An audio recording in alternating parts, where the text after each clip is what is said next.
Price Lord. கர்த்தர் நல்லவர், கிருபை என்றும் உள்ளது.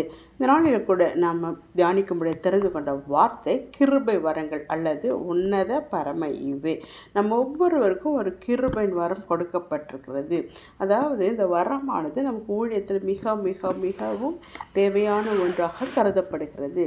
இது ஒரு கிஃப்ட், அது டேலண்ட் என்று கூட சொல்லலாம்.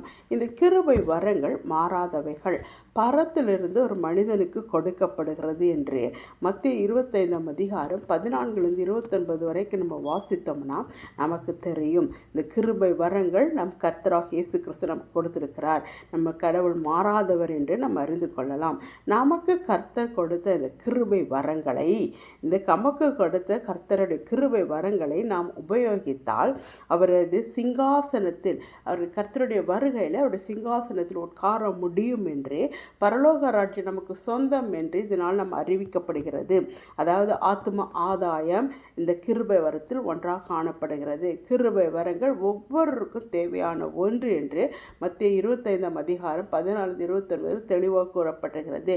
இதன் மூலம் தான் நம் கொடுக்கப்பட்ட தாளந்தை உபயோகப்படுத்தி ஆத்ம ஆதாயம் செய்ய முடியும். இரண்டாவதாக ரோமர் 11 அதிகாரம் 12 அதிகாரத்தை வாசிக்கும் பொழுது நம்முடைய அழைப்பு அவருடைய கிருபை வரத்தினால் உண்டானது, அது மாறாதது. நம்மளை அழைத்த தேவன் உண்மையுள்ளவர். அவருடைய கிருபையினால நம்ம அழைக்கப்பட்டிருக்கிறோம்.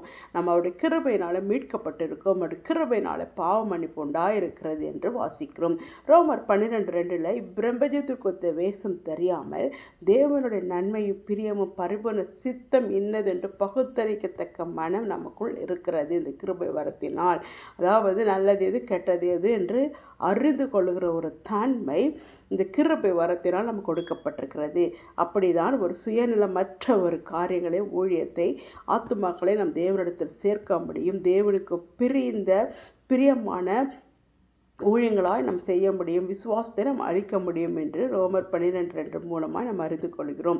மூன்றாவதாக எபேசியர் 3:7 எனக்கு அளிக்கப்பட்ட வரமாகியோருடைய கிருபையினாலே இந்த சுவிசேஷத்திற்கு நம்மை ஊழியக்காரராக இருக்கிறார். நம்மளை ஊழியக்காரராக, ஆசாரியராக பரிசுத்தப்படுத்தி இருக்கிறார் அந்த கிருபை வரம் மூலமா. இதனால் நம்ம என்ன பண்ண வேண்டும்னா, புறஜாதிகளுக்கு சுவிசேஷத்தை அறிவிக்கும்படி இந்த கிருபை வரம் நமக்கு அளிக்கப்பட்டிருக்கிறது. நாளை நாம் எத்தனை பேர் புறஜாதிகளுக்கு சுவிசேஷத்தை அறிவிக்கிறவர்களாய், நம்மை காண்கிறவர்கள், கிறிஸ்துவை தரித்து கொண்டிருக்கிறார்கள் சொல்லும்படியாக வாழ்ந்து கொண்டிருக்கிறோம். எபேசியர் 4:1-7 வரைக்கும் வாசிக்கும் பொழுது அழைப்புக்கு பாத்திரவான்களாக நாம் நடக்க வேண்டும் என்று கூறப்பட்டிருக்கிறது. கிருபை வரத்தை நாம் தக்க வைத்து கொள்ள வேண்டும். அந்த கிருபை வரத்தை நாம் பயன்படுத்த வேண்டும். அந்த கிருபை வரத்தை நாம் பெற்றுக்கொண்டவர்களாய் அவர் நியமித்த ஓட்டத்தில் நாம் ஓட வேண்டும் என்று கூறப்பட்டிருக்கிறது. மனத்தாழ்மை, சாந்தம், நீடிய பொறுமை, அன்பு, ஒருமனப்பாட்டு, இப்படிப்பட்ட எல்லா காரியங்களும் இந்த கிருபை வரங்களில் அடங்கியிருக்கிறது. கிருபை அளிக்கப்பட்டவர்களுக்கு நாம் ஜாக்கிரதையாக இருக்க வேண்டும். ஏன் கிருபை வரம் நமக்கு கொடுக்கப்பட்டிருக்கிறது, ஏன் கிருபை வரம் நமக்கு கொடுக்கப்பட்டிருக்கு அறிந்து கொள்ள வேண்டும். முதலாவது கிறிஸ்துவை விசுவாசித்து மகிமைப்படுத்துவதற்கு இந்த கிருபை வரம் வேண்டும். மத்திய 9:8 கூறப்பட்டிருக்கிறது. இரண்டாவதாக சுவிசேஷத்தை வல்லமை வழங்க சொல்லுவதற்காக இந்த கிருபை வரம் கொடுக்கப்பட்டிருக்கிறது. அப்போஸ்தலர் 8:29-30 கூறப்பட்டிருக்கிறது.